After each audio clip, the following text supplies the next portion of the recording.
10:21 están con nosotros aquí como invitados especiales la doctora Gervasia Valenzuela, que es la secretaria general del Consejo del Poder Judicial, y el magistrado Claudio Aníbal Medrano, juez presidente de la Cámara Penal de la Corte de Apelación de San Francisco de Macorís, el pueblo donde yo nací. Y a propósito de la semana, vamos a decir, del Poder Judicial.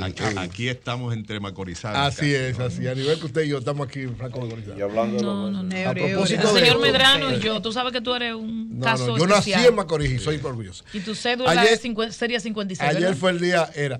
fue el día del Poder Judicial y el juez presidente de la Suprema Corte de Justicia dio un magistral discurso a propósito de los retos y de las situaciones que vive la justicia. Entonces, queremos conversar con ustedes a propósito de estas cosas que planteó el presidente de la Suprema en función del reto que tiene la justicia en esta situación. Como secretaria del Poder Judicial, y vamos a empezar con la dama, si usted me permite, ¿verdad? Cómo no.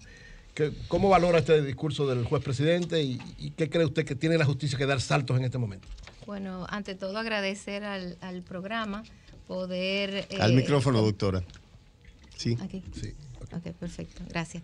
Agradecerles a ustedes a recibirnos en la mañana de hoy y poder compartir con sus oyentes los avances del Poder Judicial Dominicano y sobre todo los proyectos, los retos que tenemos a 5 años vista de nuestro plan estratégico. En este año el presidente hizo especial referencia a eso en su discurso, a que en los últimos 6 meses nos hemos dedicado, él tiene 9 meses en su gestión, y en los últimos 6 meses nos hemos dedicado a ese plan estratégico que va a contemplar los proyectos de 5 años más. Es un plan estratégico de 5 años. 5 años es el plan, se llama Visión Justicia 2024. Okay. Es decir, ¿qué nos espera, qué retos nos esperan en este Poder Judicial para los próximos 5 años? Es una visión holística.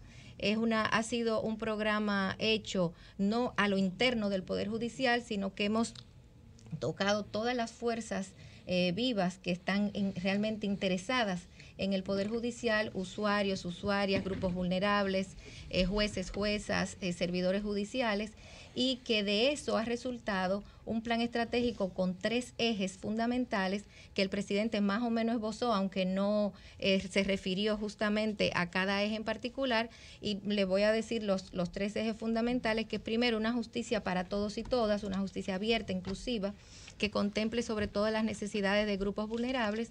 Una justicia pronta y eficiente es el segundo eje. Y el tercer eje es una justicia íntegra para generar confianza. Entonces, entre esos ejes estratégicos tienen objetivos estratégicos, por supuesto, y tienen líneas de acción. Cada una con sus proyectos que nos van a llevar a una serie de resultados que tenemos vista con metas y con indicadores. Es decir, que para los servidores judiciales, jueces y juezas, es un futuro promisorio para el Poder Judicial, que es justamente lo que queremos compartir con ustedes, y además de muchos retos, trabajo, responsabilidad, vocación de servicio, que es realmente el éxito del Poder Judicial. ¿Es factible agilizar los procesos? Realmente resulta alarmante la cifra que destacó el presidente de la Suprema. Al hablar solo de la Suprema, que decía más de 18,000 casos que encontró al asumir la posición, y muchos de estos casos del siglo pasado. Entonces, ¿cómo agilizar esto para resolver esos casos pendientes y que no se sigan acumulando?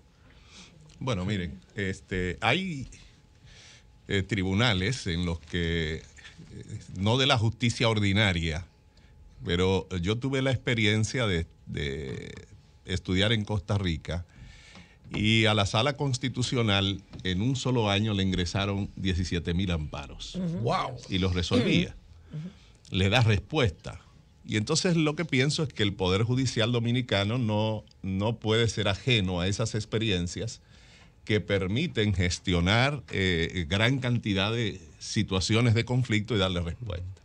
Y hoy tenemos recursos tecnológicos con los que no se contaba hace unos años. De modo que toda esa revolución tecnológica está entrando al Poder Judicial, y pienso que sus potencialidades son uno de los principales soportes con que se cuenta para poder enfrentar esta situación. Esas cifras que da el magistrado presidente con relación a la Suprema Corte de Justicia no necesariamente se encuentran en igual proporción en los demás tribunales de la República, por razones diversas, ¿verdad? Okay. Lo que ocurre es que la Suprema Corte de Justicia es un tribunal único al que llegan todos los recursos de casación de todos los casos que de todos los tribunales recurridos en los tribunales de la República. Pero en las instancias medias del Poder Judicial están las Cortes de Apelación y luego están los tribunales de primera instancia. ¿Cómo está el caso específico de la Corte que usted preside? La Corte nuestra. ¿Cuántos casos mire, tiene pendientes, si se pudiera saber? No pasan de 60 casos los que podamos tener pendientes, es decir, en trámite, casos que están en trámite. Y son situaciones que son manejables por la Corte.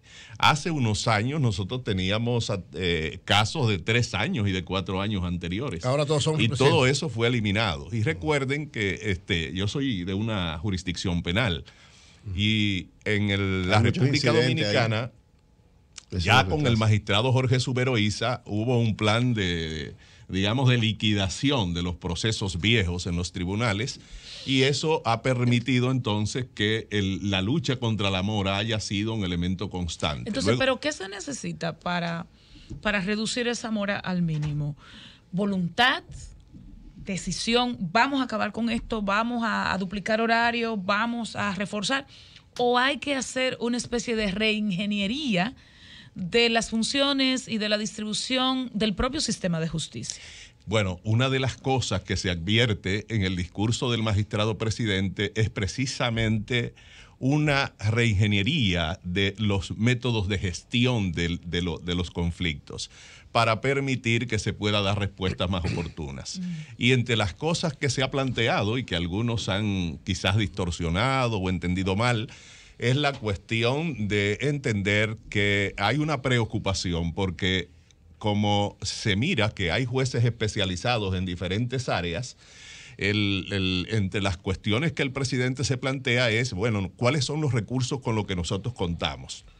Contamos con jueces de lo civil, de lo penal, de lo laboral, de niños, niñas y adolescentes, y entonces dice, bueno, si en algún momento una de esas áreas está de tal modo congestionada que se le hace inmanejable, no debiera el sistema, por cuestiones meramente formales, impedir que jueces de otras áreas pudieran ser empleados para enfrentar la situación y, solventar el cúmulo de trabajo excesivo que pudiera tenerse.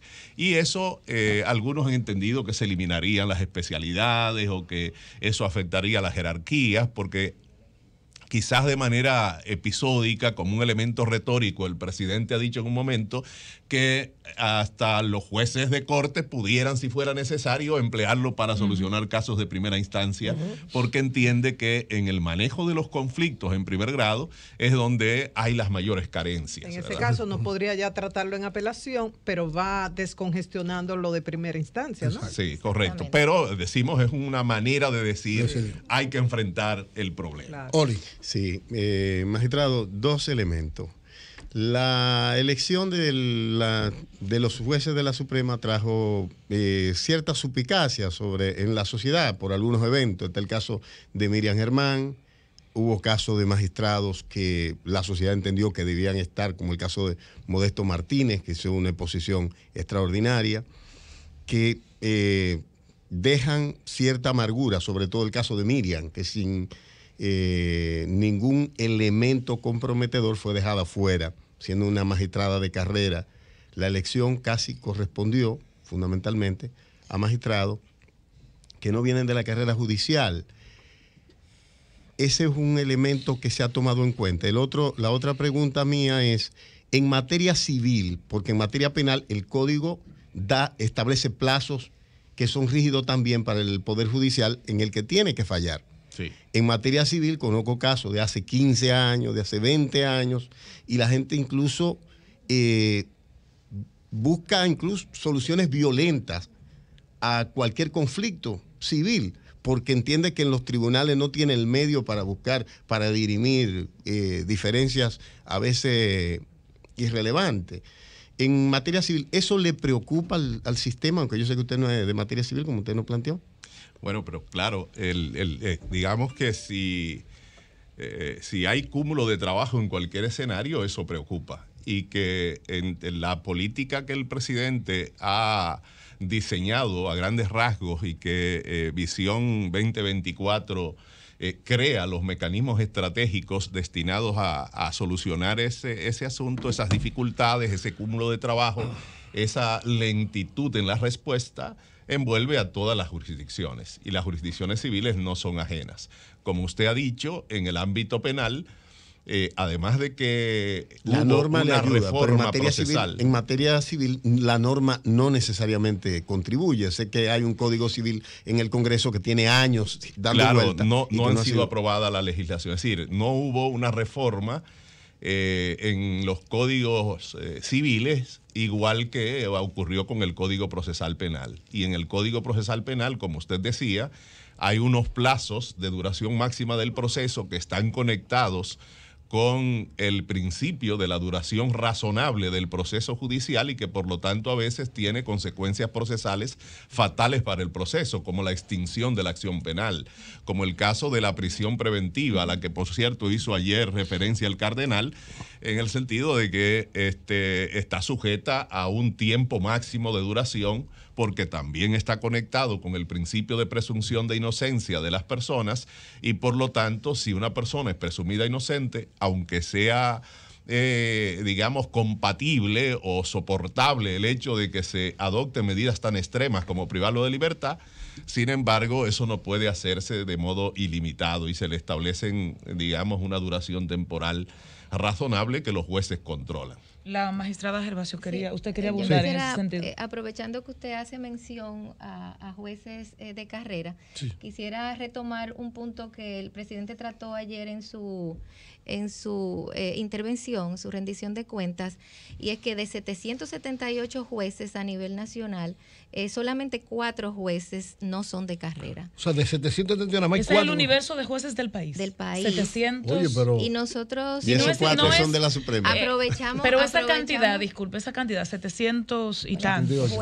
Jueces de paz, de primera instancia, de Corte de Apelación y jueces de la ¿Hay un Suprema déficit Corte de o Justicia? ustedes entienden que con esa cantidad se puede manejar el sistema? Pudiera manejarse el sistema siempre que se haga una redistribución, una reingeniería para hacerlo más efectivo. Pero quiero destacar realmente que porque muchas personas, muchos usuarios del sistema de justicia no conocen esa realidad, que desde el 1998 nosotros tenemos un sistema de carrera judicial que es realmente envidiable en Iberoamérica y que al ingreso a la carrera judicial se hace por concurso y que hay una institución que forma a los jueces. Tanto la formación inicial, que es una formación inicial que dura 2 años, como una formación continua. Y que todos los jueces han sido formados para ser jueces. Y solamente en la Suprema Corte de Justicia, que a nivel internacional incluso, la carrera judicial llega hasta la Corte de Apelación, porque en la Suprema Corte de Justicia hay una cuota de jueces que no son de carrera, que un 75% de los jueces de la Suprema Corte de Justicia provienen de la carrera judicial. Entonces es muy importante, por eso ayer el magistrado presidente decía, yo conozco los jueces y sé el valor y la formación que tienen los jueces dominicanos, que muchos de nuestros usuarios no conocen de ese gran valor de jueces de carrera. Perfecto, muy bien. Sí, sobre la confianza de la que debe gozar el juez. Decía el presidente de la Suprema algo interesante, que decía, esto no debe basarse solo en fallos neutrales, sino en la conducta del juez día a día, antes y después de las sentencias. 0 reunión de jueces y las partes, entre otras cosas. ¿Qué les parece esto? Bueno, realmente... ¿Y cómo controlarlo? ¿Cómo evitar esas reuniones?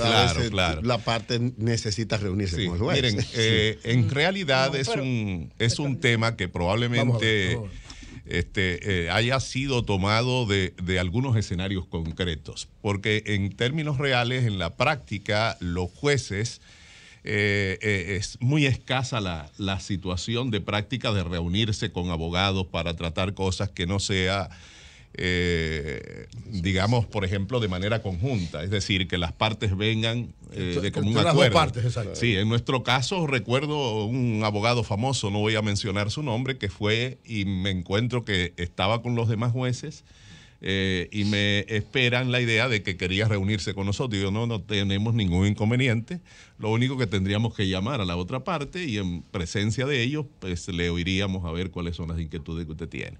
Y eso ocurre. Claro, hay situaciones en las que ha sido quizás tradicional que los abogados a veces le lleven una queja, por ejemplo, a quien preside un órgano judicial de algún otro funcionario en el ámbito, y ese tipo de cosas se expresen.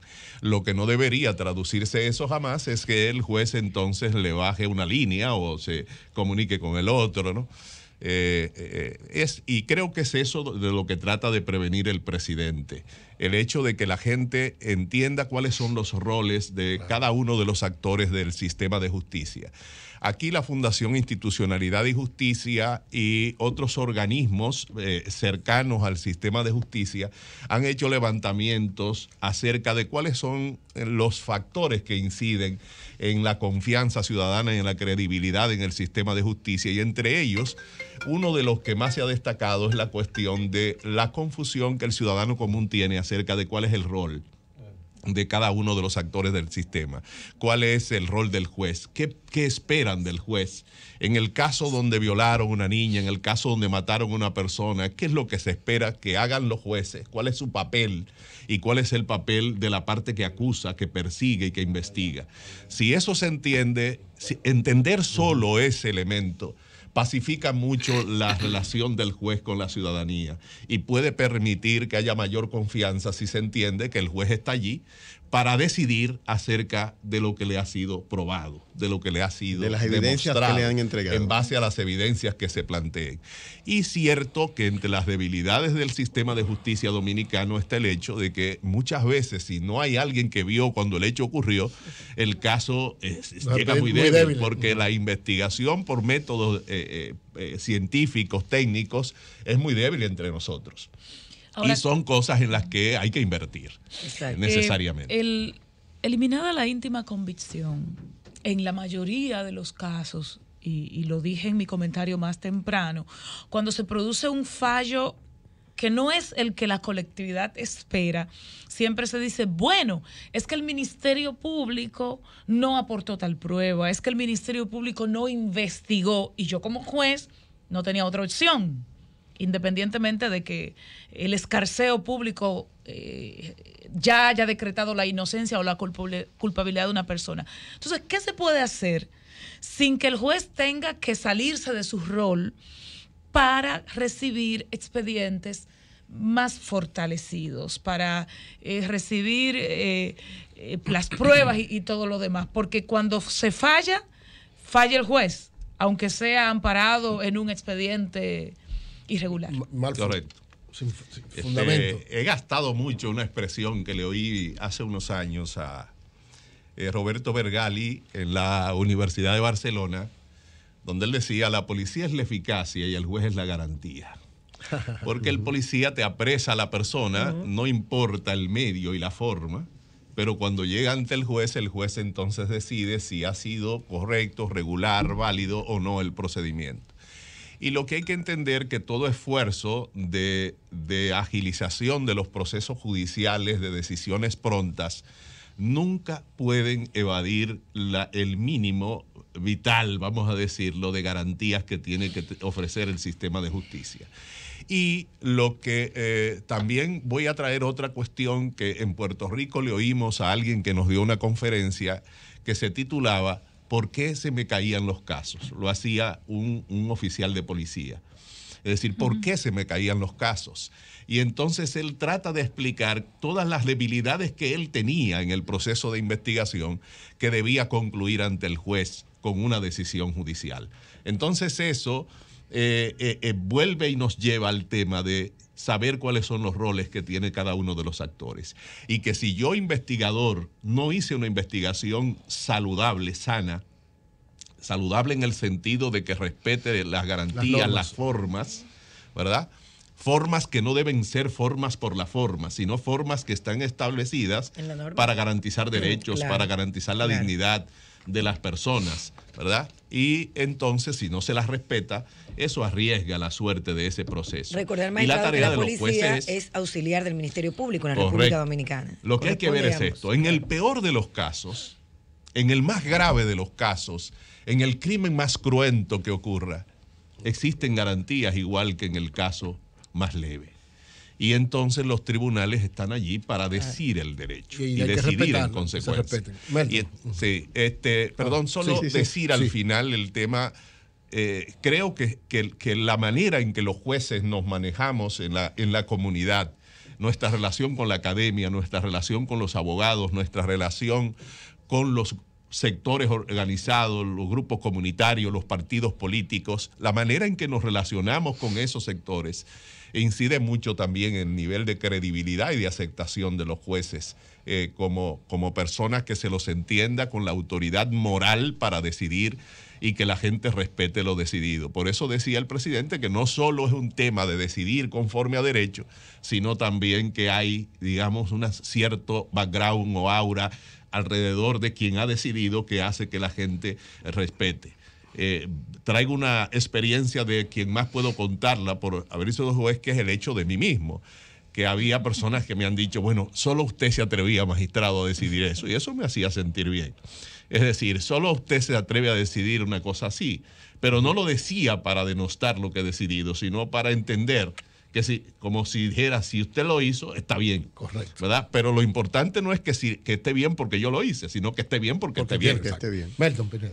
Quiero saber la opinión de ustedes, los jueces, sobre, para ver si se termina una vez por todas y se sienta una jurisprudencia, el caso que decidió la Suprema Corte de Justicia de apartar el caso de Odebrecht en una sola jurisdicción, para ver si no se vuelve a repetir.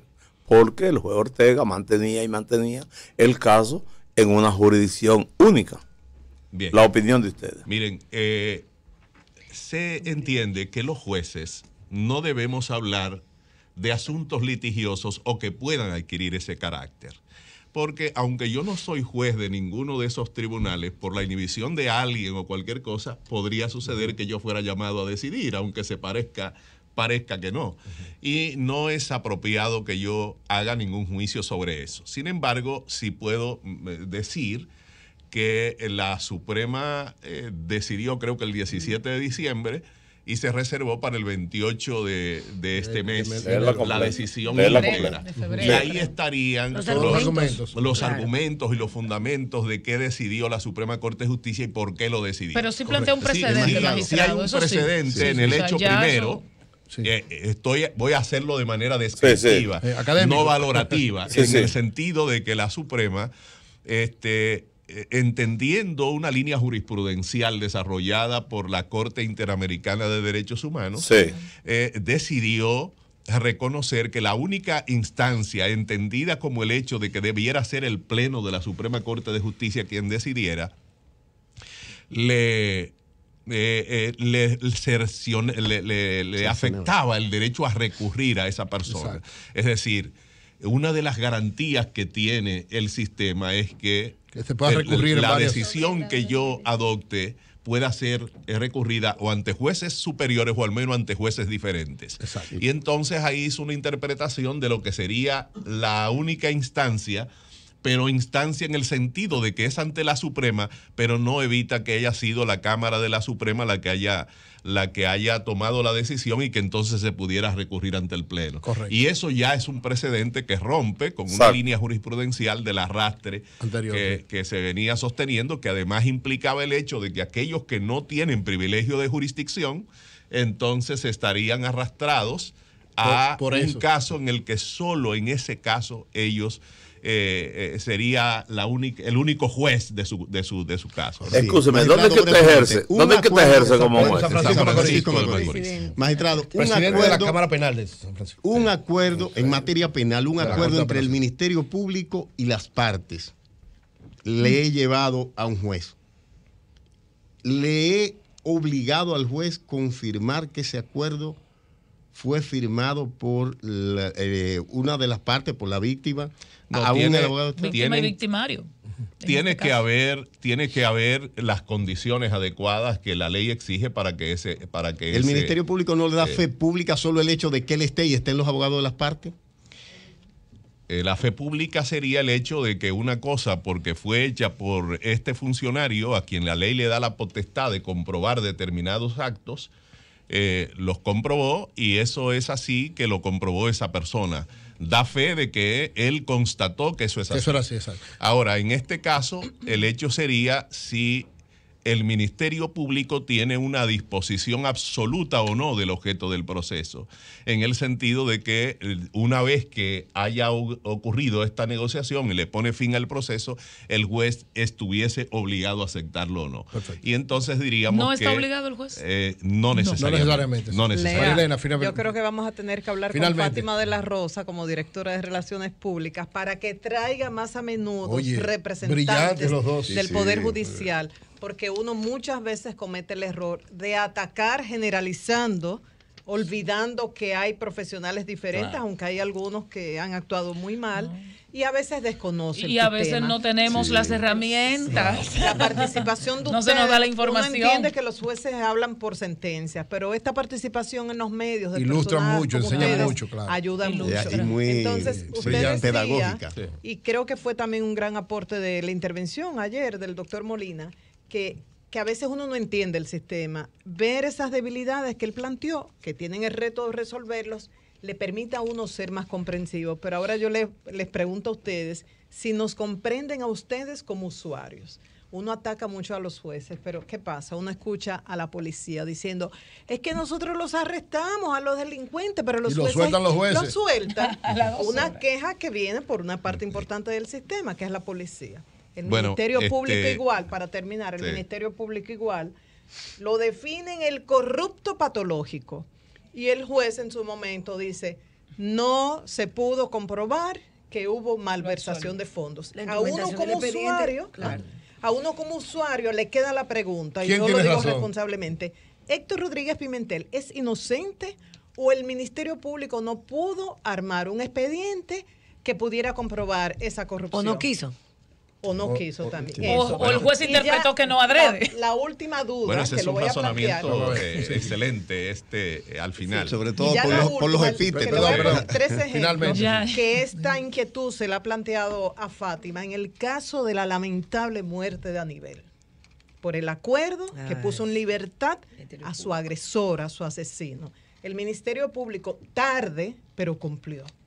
Investigó y la fiscalizadora está en Najayo. También está arrestado un abogado. Se ha acusado a la familia y eso porque la víctima supuestamente estaba ahí, pero la víctima estaba en Washington. Pero el juez, o sea, no hay sanción Dios para el mío. juez. Entonces yo me pregunto, en caso de que no aplique por procedimientos internos, lo mínimo es aplicarlo, es explicarlo a la audiencia. Entonces, le planteo estos que son dudas que surgen entre nosotros los usuarios, a ver qué ustedes piensan. Finalmente ya. Ah, Sandra, doña nos Gervasia, expliquen miembro del Consejo. ambos, brevemente. La magistrada Gervasio. Magistrada. Bueno, le voy a Dice- explicar, le voy a diría, explicar el último. desmagistralícenme. Realmente yo no soy jueza. Secretaria del No, Consejo soy del Poder Judicial. secretaria general del Consejo, pero no soy jueza. No tengo el honor Ok, de ser sí, sí. jueza. Le voy a responder la última La última parte, para que la entonces última el parte, juez nos responda. Ok. que responde a un grupo vulnerable del que el Poder Judicial realmente está muy, muy preocupado. Usted dice, no, el juez no ha sido castigado, no necesariamente lleva castigo. Exacto. Estamos en el proceso, no porque No, no porque tenemos no. no tenemos No el necesariamente, informe, ha dicho. no Claro, necesariamente. no necesariamente. No lo Hay que hacer excluye. investigación, eso es justicia. Estamos en Sí. el proceso Porque hay que ver si el juez de estaba la enterado. investigación de ambos casos. Y De los dos casos de San Pedro de San Macorís. Pedro Ah, se de está Macorís. investigando. Sí, claro. Los dos están Ok. investigando. Los, ok. los dos están en investigación en las instancias correspondientes e inmediatamente se tenga el informe se tomarán dará las a medidas. conocer y se tomarán las medidas ¿Por qué correspondientes. toma tanto Pero- tiempo una investigación que de los errores de eso se paga con vidas? O sea, no estamos hablando de robos ni nada, se paga con la vida de esas mujeres. Pero no nos hemos tomado tiempo en tomar medidas para que se evite que pueda volver a ocurrir. Por eso por eso tenemos el manual de buenas prácticas, que es algo que tratamos de hacer de manera prácticamente inmediata y que está siendo dado a conocer a todos los jueces, que incluso esperamos el concurso de otros actores para que se integren a esas buenas prácticas. Perfecto. Y se han tomado medidas como, por ejemplo, evitar la revictimización en los casos en que la mujer está envuelta por violencia intrafamiliar. Perfecto. O en caso de niños, niñas y adolescentes que se encuentren, y el uso de los salones de entrevistas o cámaras de Gesell. Finalmente, en algún momento le den el informe final de esa investigación a Fátima, tan pronto para que ella nos la pueda comunicar. Ustedes van a hacer. Finalmente, magistrado Medrano, a propósito de las inquietudes que plantea María Elena. La queja de la policía, la queja del Ministerio Público. Sí, claro. Dice un autor argentino, Fabricio Guariglia, que la prensa a menudo trata el fenómeno criminal con la lógica de los cuentos de hadas, es decir, el monstruo y la doncella. De modo que el imputado o el sospechoso es absolutamente malo y es el culpable de antemano, y la otra hay que protegerla y darle toda y es eso. Pero hay ámbitos en los cuales se extreman las garantías, como el caso donde hay un imputado que es un niño, que es un adolescente, y hay casos en donde las garantías disminuyen un poco, como en el caso de los delitos complejos y cosas así.